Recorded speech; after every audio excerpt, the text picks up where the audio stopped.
Mbote na balandi nyonso tu ya émission kombola bopeto na pesi bino bambote vraiment bisika oyo bino nyonso tu bozali naza penza na esengo ya makasi ya koya lisusu liboso na bino ya ko se présenter lisusu na ba écran na bino ya ko se présenter na ba téléphone na bino pona bandeko baolanda biso na téléphone ya ko se présenter devant ba ordinateur na bino pona bandeko baolanda biso na ba ordinateur pe ya ko se présenter vraiment liboso na bino na pona bandeko bazolanda biso na kati na ba télévision.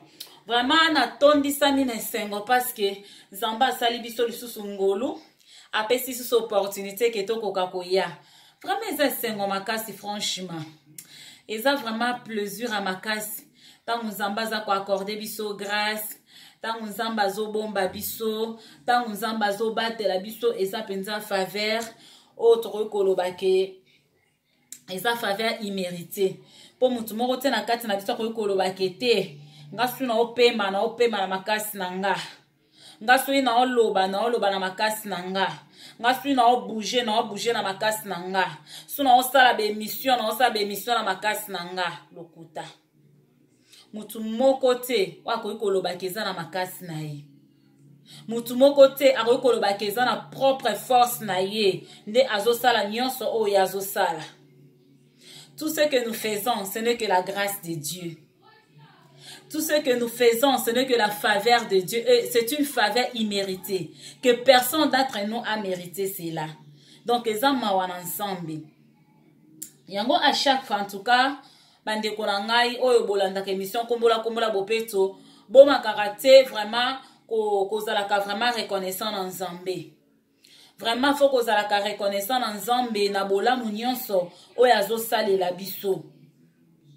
Na ba bienfait nyonso oyo azosalela biso penza il faut tozalaka reconnaissant. Moko tango vai na ndaku na yo otema bolongo na solo Nzambe merci. Ba bazokufa wana loba na Nzambe ke na leki bango nelo moti. Ba okuta na makamba minene na makamba makasi loba na Nzambe na leki bango nelo komokoti. Soki naza o nga naza eza faveur na yo. Soki naza o nga naza eza grâce na yo. Toyeba kozala reconnaissant ensemble.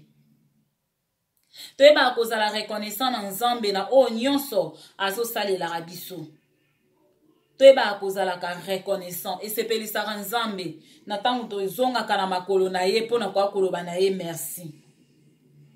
Et ça la Nzambe bien. Tango to retourna ke pai na ye pona koloba na ye ke Nzambe merci pona bolamu na yo, merci pona nyonso so salela nga, merci pona nyonso so salela ndaku na nga, merci pona nyonso so salela libota na nga. Toyeba toujours kozala ka reconnaissant na o Nzamba zo salela biso. Nzamba pambola bino penza balandi nyonso tu émission kombola bopeto.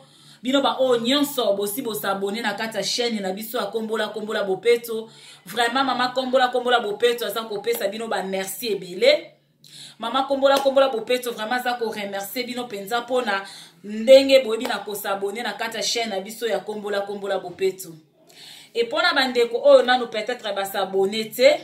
Donc ekozala vraiment malamu mingi ndeko na ngai yo ozolanda ngai oyeba na ko s'abonner vraiment. Oyeba na ko s'abonner na chaîne na biso. Oyeba na ko s'abonner na chaîne na biso parce que chaîne oyo eza une chaîne vraiment oyo toza kota makamba malamu. Eza chaîne oyo na tango koti na kati soko za na besoin koyo qualité ya okuta na mateya. Soko za na besoin ya conseil okuta na conseil.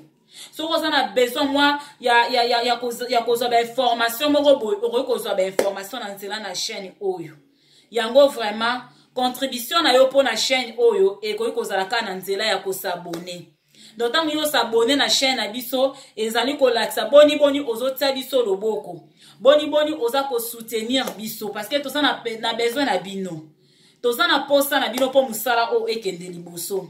To ça na posa na bino po chaîne oyo ekende liboso. Donc to sala ngote kaka po na biso moko mais to sala po ete batu balanda kayango. Alors ndeko okozala informé que totie eloko na sika na tango oza abonné. Tango oza abonné et puis au fini côté ya sonnerie wana tango fini ekozala ke à chaque fois ce qui kaka biso totie eloko moko na kati na chaîne na biso directement ekosala yo signe esika ozali oza na facilité vraiment ya kolanda yango. Yango penza nasengi na bino penza boyeba na kosabone ebele. Boyeba vraiment na kosabone ebele, boyeba na kosoutenir chaîne oyo. Chaîne oyo ezali chaîne moko kitoko nzamba apesi biso. Eza chaîne moko ya malamu. Boso kaka na kombo nango bazoyebisa biso kombola bopeto. Donc eza chaîne moko oyo nzambe azali vraiment commettre accent sur la propreté. Eza chaîne oyo nzambe aza kotia vraiment misu na ye na kati na botosi. Posa na nzambe eza ke nzambe amona biso bopeto. Nzambe aza na posa amona biso propre. Nzambe aza na posa amona mbindo nyonso tu elongwa na kati ya bavi na biso. Parce que nzambe azalaka nzambe ya salité te. Nzambe azalaka nzambe ya propre. Et étant donné qu'azalaka nzambe ya propre, aza commettre accent mingi à ce qui concerne la propreté. Azo mettre vraiment accent na ye mingi na likambo etali ya bopeto. Yango lokola ya azo mettre accent mingi.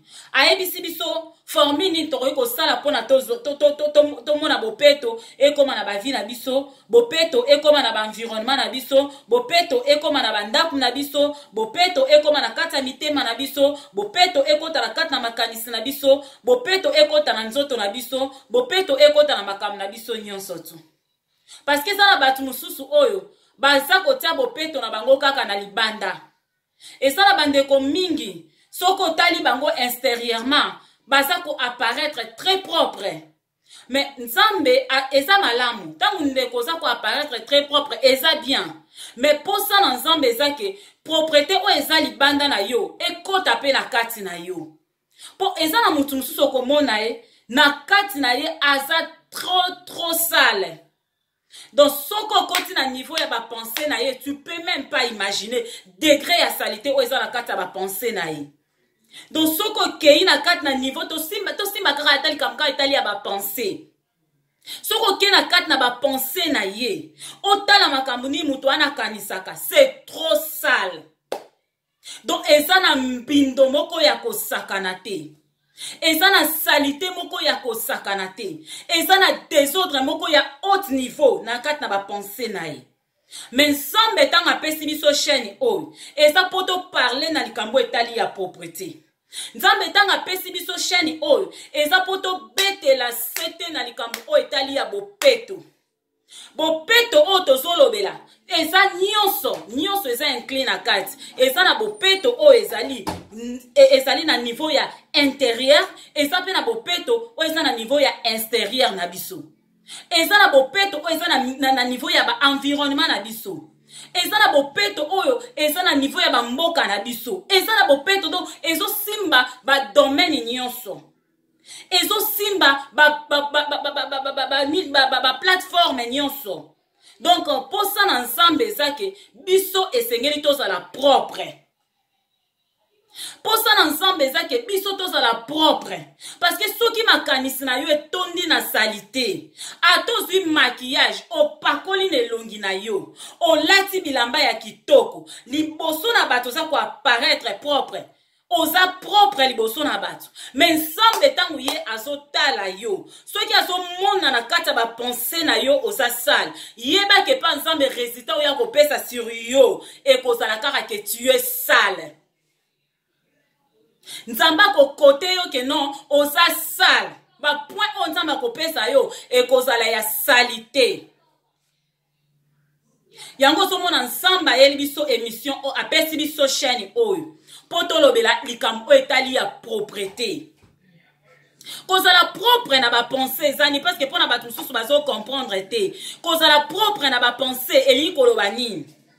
Kozala propre na ba pensée elingi koloba ke esengeli ozalaka na makanisi ya malamu. Esengeli ozalaka na ba pensée ya bien. Esengeli makanisi na yo epesaka nzambe lokumu. Esengeli makanisi na yo ezalaka ya kosala bolamu. Esengeli makanisi na yo ezala makanisi eza kotonga. Ezala makanisi o ezali ko apporter donc makama malamu na vie ya batu. Mais ezala ba pensée te ya destruction. Tango na kati na yo oza na ba pensée ya koboma, sache-le que oza sale devant l'Éternel. Tango na kati na ba pensée na yo eza kaka ke il faut obima na mwana mwasi wana, il faut obima kaka na fille wana pendant que tu es marié, obima na mwana mwasi moko mona kalibanda, sache-le que tes pensées sont sales. Soki na kati na ba pensée na yo okalikilaka mwana mobali moko boy, okalikilaka frère moko boy, ndenge nini okoki kokwesa ye, ndenge nini okoki koséduire ye, sache que tes pensées sont sales. Soki na kati ya makanisi na yo okalikilaka ndenge nini okoki koyiba, ke mutu wana ndenge nini akoki koyiba eloko na ye, sache-le que tes pensées sont sales. Soki na kati na ba pensée na yo ezalaka kozo beta ba formule, ozo calculer lokuta nini na kobamba ye, tanga kotuna nga likambo boy elo nini na kozongisela ye. Soki na kati na yo eza kaka na makanisi ya modèle wana, sache-le que tu es sale devant le Seigneur. Soki na kati na ba pensée na yo donc ozalaka na ba plan moko boye ke ozo buleka ndeni yo koyi ko escroquer mutu mbongo, ndeni yo koyi ko escroquer mutu wana eloko na ye. Soki na kati na ba pensée na yo eza lolenge wana, sache-le que oza sale. Soki na kati na ba pensée na yo tango ovandaka do yo ozaka na ba projet moko ya mabe, ba plan moko toujours yo salaka ya mabe pona baninga, olukaka ndeni loko kabola bato mona bato ande balingane bazalaka do yo salaka ba complot moko boye, osalaka ba plan moko boye oluka ndeni loko diviser bato wana, sache-le que tes pensées sont sales. Or que la volonté de Dieu tanga ebisi biso kombola bopeto. Cela veut dire quoi?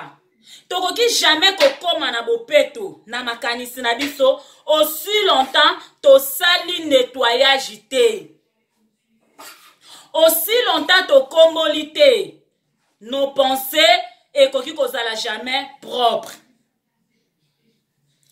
Soki nanu osali vrai nettoyage te eza pasi po ba pensée na yo ekoma propre. Yango nzambe azosenga na biso alobi ke toyeba na kokombola. Donc ndeko na ngai il faut bana kokombola escroquerie, il faut bana kokombola makanisi wana ya koyina, makanisi wana ya trahison, makanisi wana ba complot moko ya mabe, makanisi ya koboma, ya kotela bato ba poison, ya kobwakela bato ba mbasu, ya koluka malera bato ovandi so ovandi kwa bi batuta ata na voiture ata kotuta. Tangu yo na makanisa ndenge wana pona ndeko na pona muninga na yo, pona semblable na yo, ce sont des pensées sales. Cela veut dire que tu es sale dans tes pensées.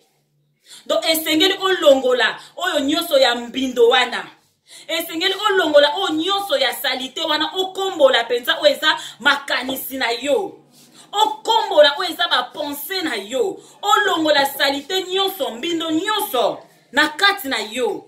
Pour ce qu'on sali nettoyage wana te ma soeur, ce qu'on sali nettoyage wana te mon frère, pour nzambe tanga bana kotala yo ata yo zwi mutu na yo wana wambeli rango kitoko, oke basali o coiffure moko ya kitoko, ozwi elongi na yo maquiller yango, opakoli penza ba beauté, ozwi penza lati penza kitoko tambo na misu na batu, batu bamoni o propre, osukoli nzoto na batu bamoni o propre. Mais yeba ke soki na kati kuna salite za nzamba otikala ko témoigner ote ke oza propre, akoloba na toujours que tu es sale, akoloba na toujours que tu es sale. Esengeli okombola, esengeli okombola.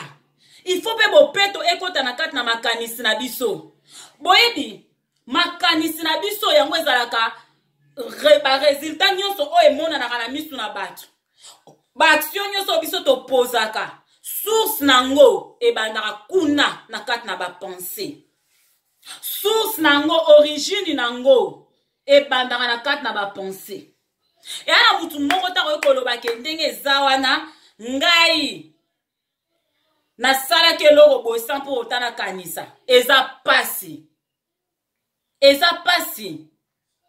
po eloko bongo esalema eloko nyonso oyo mutu asalaka ebandaka na kati ya bapense bato batela bato bapoison wana ateli mutu poison mutu akufi eza te kake alamukaki kaka bombala moko aswikisi pampa to eloko nini soki eloni formula nini na nini ateli mutu akufi non abande nango na niveau ya makanisi abande nango na niveau ya bapense abande nango kuna kokanisa ndeni na akosala eloko wana ndeni na koboma ndeko wana ndeni na kodetruire ndeko wana abandaki yango na kati na makanisi donc asali penda plan na ye nyonso carré aélabore yango très bien asala yango na niveau ya bapense me yango moni nzambe azolobaki tokombola soki ozalaka na makanisi wana ndeko na nga kombola eza makanisi ya malamu ti mpo yo place yo ovandi na banzo kosepela teke mutu moko avanda na kwe moko boye akalikila ndenge obomao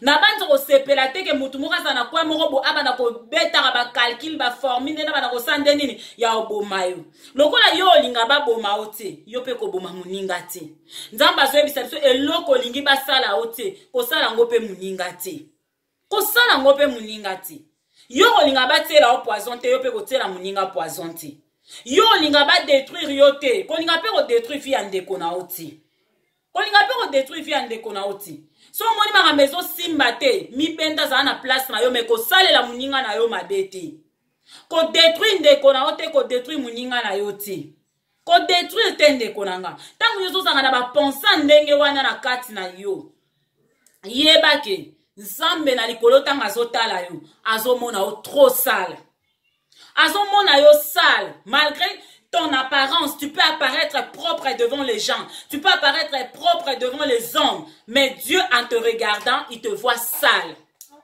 Nzambe tanga otala yo aomona salite. Et tant nzambe aomona salite ndeko nanga, ezo sala nzambe passe na motema. Ezo sala nzambe passe na kati na motema nenga zo mona yo sale. Parce que pour ça nzambe zaki il faut amona yo propre. Donc nzambe azana posa ke amona yo propre. Tanga zo mona yo propre ezo sala epesengo na motema. Ezo sala ye bien. Et yango alakisa ki formule. Donc alakisi posa na ye zake amona biso propre. Posa na ye zake amona biso vraiment bopeto. Si ko pa mona biso bopeto apesi biso na formule ke nini obiso to ko sala pona toza la propre. Apesi biso abike ezaka likamba kokombola. Et ana encore likamba kokombola rien d'autre. Donc celui qui a komboli na yo. Celui qui a yo komboli. Celui qui a komboli ndaku na yo. O komboli makanisi na yo. O komboli motema na yo. O komboli bizaleli na yo. O komboli nyonso ya yo. Bopeto oya nango. Bopeto ko ya nango eza nango na formule magique te. Po bopeto ya. Et ana formule moko te spécial pour na ke bopeto ya. Donc c'est trop simple. C'est juste kaka kokombola. Sikoto ba biso kokombola eza nini? Bana kuza makansana ya koboma, makansana koyina, makaniswana ya kotonga, makanisana ya kokosa mwasi na yo, ya kokende libanda komeka, makanisa kokosa mobile na yo, ya kokende libanda komeka. Obala te ozana célibataire, ozobimaka bimaka na mibali, makaniswana tindaka yo, ozwaka ba mibali, yebana na kolongolango. Obala nanu te, mais ozotambolaka de gauche à droite, longola yango. Parce que ce que l'on a ngote na état en salité na yo wana eza pasi po lipambole ye la yo. Na état na o ya salité wana eza pasi po bénédiction ye la yo. O bando mona ka na gauche nzamba pamboli muninga. Na droite nzamba pamboli ndeko mobo mais pas na yo lipambole ezokoma te. Apo kwa kolobaki nzambe aponaka nzambe asa injuste nzambe asa boy. Non? Nzambe asa injuste te? Yo za célibataire, période à célibataire et à période à refongola makolote. Période à célibataire et à période où moi si il faut ami bomba. Et ça période où moi si il faut ami bomba. Si tanga kokuta na molonga ni na ye, na mobile o akonorer ye, na mobile o akovaloriser ye, o akotombola ye na miso na batu nyonso, koloba ke oui, oyo nde moi singa na lingi. oya ko bimiso devant famille na ye, oya ko présenter yo na carte l'église, oya ko présenter yo na niveau ya l'état. Na mobali wana nde oza na droit ya kopesa nzoto na yo ma sœur. Na mobali wana nde oza na droit ya kopesa nzoto na yo. Mais soki yo tango ovanda kobala na yo nanu te, me makanisi ka ya mibali nde tambolaka na mutu na yo. Donc mobali pe soka kolinga yo epai na yo non ezalaka te. Donc oui na oui. Lelo bimi na oyo. Lobi kuno bimi na oyo. Lobi kuno bimi na oyo. Est-ce que ebi modèle nzambe sikwa zo mona yo? Nzambe azwaka omoni eloko ata soko za na bana na yo omoni na pesa exemple nde na bana nga na kata ndaku boyo. Na ye par exemple na loko akolia pona pesa bana nga. Soki ba normalement so ba pesa eloko basala ni batandaka loboko ti. Faut tanda loboko pona ba pesa o eloko. Sikoyo soki na moni maboka mwana nga eza trop sale. Maboka mwana nanga e asalite makasi. Est-ce que nga etanke mama na bolingo o nazaka nango pona bana nga? Est-ce que na ko zeloko na nga ya bien o na moni eloko akolia o parce que tant na opesa na nourrir mwana wana na besoin za na santé kitoko na besoin za la bien na besoin ko la malamu yango na olesa yi. Siko est-ce que na ko zo biloko na nga ya kolia wana na ko pesa na mwana wana o maboka ya salite? Na ko pesa jamais. Jamais na ko pesa na maboko o eza salite na kotinda ina liboso na bi kende ko sukola maboko na yo. Kende ko sukola maboko na yo. Soki maboko ekomi propre, yaka oya kozwa biloko akolia biloko naza nango. Et ça pareil pe na nzambe. Jeune fille, ozozela libala. Jeune fille, oza ko aspirer na libala. Jeune fille, ozo compter lobi ba benga yo mwasi ya moto. Jeune fille, ozoluka lobi obabenga ona kombo ya madame Intel. Mais lo lenge nini oyo ozotambolela nanu lelo? Lo lenge nini oyo ozotambolela nanu lelo? Est-ce que yo zobomba nzoto na yo? Est-ce que oza ko se conserver pur? Est-ce que yo zotia bopeto penza na kati na yo? Bopeto penza est-ce que yo zotia yango? Parce que si ozotia bopeto te, sache-le que bakopesa eloko malamu eloko akolia wana bakopesa mona mutu mususu. Nga etake mama swine na bana na nga bone bana pesa exemple o na bana autant. O na komona maboko neza propre yene na opesa. Mais oyo maboko na eza salite. Na opesa te? Na loba ne kende na ko sukula maboko na yo. Kena ko sukula maboko na yo. Sukula na maboko wana koma propre e bongo ya kozwa.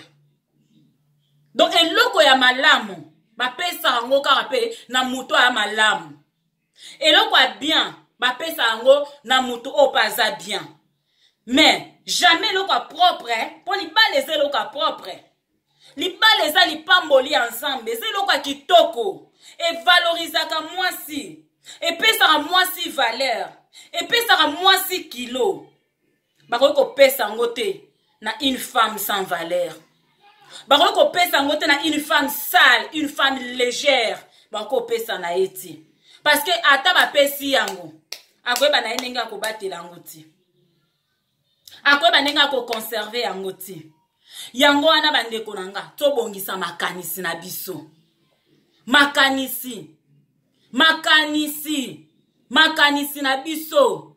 To yeba na ko veiller sur yango. Soki makanisi toujours ekobo ezalaka na kati na yo bandana nuzwana nukombo banda ko kombola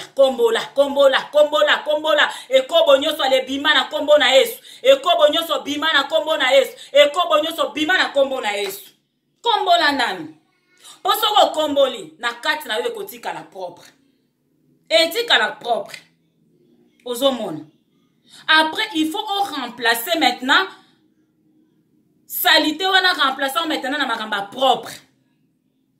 Banda ko raisonner malam, banda ko kanisa malam, na sa jeune fille tananga ekoki nanu te, nanu na zumu na kuta na molonga ni avi na ngate, mais esenge na tambola sembo, il faut na se conserver pur, na ko coucher na mutu te, na ko sala ekobo te, na ko bima te na songolo pakala.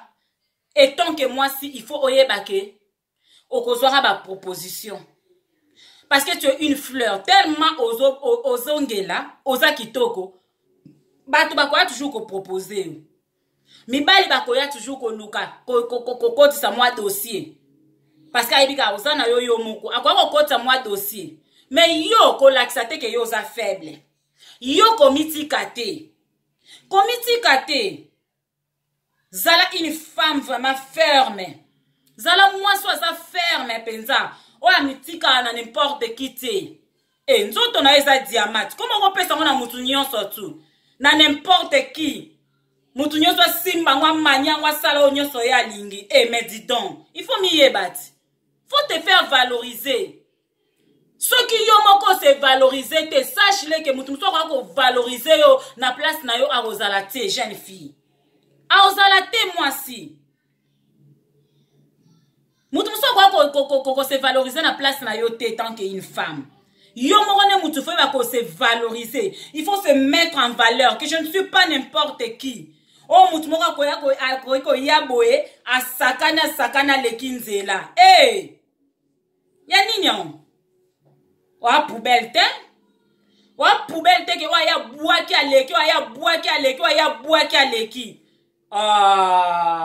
tika komisala légèreté boyoko tika komitika vraiment na niveau ya légèreté ya boye kozala une femme légère te ata yo moko esopa o makasi boye te yango sala nettoyage toi na 2019 sala nettoyage soki peut-être moi mikolelekaki omitikaki donc sakanaki na yo mais peut-être pozalaki ignorant mais na tant ozwi conscience ale sikoyo banda kokoma une nouvelle histoire ya vie na yo pusa na makolo na nzambe senga pardon oyo eza sincère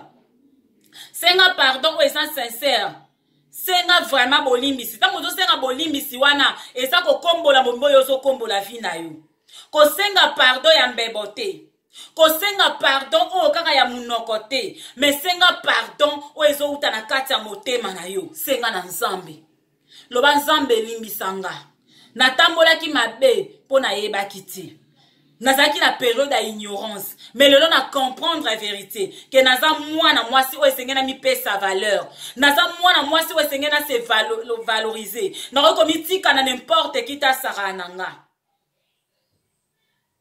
senga nzambe pardon aza nzambe alimbisaka abi na kati ya maloba na ye alobi si vous confessez vos péchés moi l'Éternel je suis fidèle et juste pour vous pardonner et vous purifier de toute iniquité. Ozomoni. Nzamba lobi asa fidèle. Donc problème ezake yonde reconnaître kaka mabe na yo, reconnaître kaka berrer na yo, reconnaître kaka mabunga na yo. Et tangu yo sengi pardon sincère. Pardon ezo uta la kata motema na yo. Pardon, ils vraiment au plus profond de ton cœur. Tant que yo sengi pardon lo lengwana, nzamba lobi, aza fidèle et juste pour na ko pardonner. Étant donné que pour ça nzambe ezaki amona au propre. Tant que za la salité wana et ça la nzambe kele. Tant que za la salité na mona nzambe tamso yo kipe pour ça na pambola mwana yo. Na pambola lenga mwasoyo, na pambola mwana mwasoyo. Mais moko soki nzamba ye na bénédiction aye akoma liboso na yo boye état na yo donc moyen te état na yo eza tellement mbindoke nzamba tala lobi non nakoki kopambola mutu na état oti nakoki kobénir mutu na état oyo te parce que aza tellement sale ke na salité oyo nakoki kopambola ete nakoki kobénir ye te na niveau oyo omona nzamba seni azongi na bénédiction na ye atali ba oyo kuna moni baza déjà propre apamboli bango après yo kuna ozwi kaka invitation babengisi yo oyaka na mariage intel apo komika bango nde ebongela bango biso kutu ok tango yo solo ba biso kutu wana na place solo ba biso kutu mais kana ko s'examiner est-ce que osa propre parce que je ne pense pas que esika bopeto eza bongo lipambole kitate yo esengeli obongisa nde na kati. Na kati ezala propre pour permettre que Nzambe pe apambola pe vi na yo. Na kati esengeli ezala propre pour Nzambe pe asalela yo pe bolamu. Yango wana zwa vraiment musala ya kokombola, musala penza ya ko nettoyer, zwa vraiment travail. Donc Nzambe alingi ke il faut bopeto ezala. Il faut bopeto ezala, donc ozala propre na kati na yo pour permettre que ye apambola yo. Pour permettre que lipamboli na ye ekita na kati na vi na yo. Yango banda kolongola makanisa mabe, makanisa ya koyina, makanisa kozala zuwa na batu, makanisa ko jalouser batu, makanisa ko lukela batu pasi, makanisa kindumba, makanisi ya kotonga, ya kofinga, ya kindoki, oyo nyonso tu ya mabe wana, ifo na kokombola yango kombola, kombola, kombola, kombola, kombola, ndo monina ozomona ke chaîne na biso o babengi yango kombo ya kombola, kombola bopeto. Nzambe tanga pesa ki message oyo akoka koloba ke non kombola bopeto. Mais Nzambe a insisté 2 fois. Tala yana ba degré ba salité mususu ke so komboli ka mbala moko ekenda te do fo kombolo komboli. O komboli o rekomboli lisusu. Ozomon. Donc Nzambe alobi na biso to kombola, kombola. Kombola longola ba salité wana. Longola ba désordre wana. Longola bambindo wana, longola makambo nyonso mabe wana, nde na sima na yango okomona lipamboli na Nzambe ekoya na vi na yo, okomona bénédiction na Nzambe ekoya na vi na yo, okomona Nzambe akosepelisa vi na yo, Nzambe akosala yo esengo. Ozomona parce que Nzambe pasala yo esengo babini, la joie de l'Éternel est notre force. Tango yozo sala Nzambe esengo, Nzambe azopeso makasi, Nzambe azolongisa yo, Nzambe azofungolelo bikuke, Nzambe azopesa yo ba nouvelle opportunité ya bien, Nzambe azosalelo ba bolamu ebele, Nzambe azako renforcer toujours ba bénédiction à cause ya oyo ozosalela Nzambe. Mais si tu te laisses entraîner que ba pensée na yo etonda na salité, ba pensée na yo etonda na kel. Yana makamsuta msonga na tangite, mais oyo moko soko ovandi. Yo moko pe asoko ovanzo bandi kotala ngo bien bien omona ke tamso makanza za makanza mabe siko loko za makanza mabe wana yo fo sani il faut longolango, il faut kombolango, il faut longolango penza ekende musika, ekende pena musika na yo kombola penza makanza na nyoso tu ya mabe longola makanisino za la propre. Makanisino za la propre pour ebendela o lipamboli ma sœur. Makanisino za la propre pour ebendela ma pamboli mon frère. Makanisino ezala bien pour lipamboli na Nzambe ekita na kati na vi na yo. Lipamboli na Nzambe ekita na kati ndaku na yo. Po lipamboli na Nzambe eya na kati na vi na yo. Yango o bengami na kokombola. O eza chaîne na bino. O eza chaîne na bino. En tout cas, bo s'abonner massivement. Yakoloba eza tellement ebele. Omoni oya koka azate. Mais na muke o tozala ngotango tozo partager, tango tozo sololaka.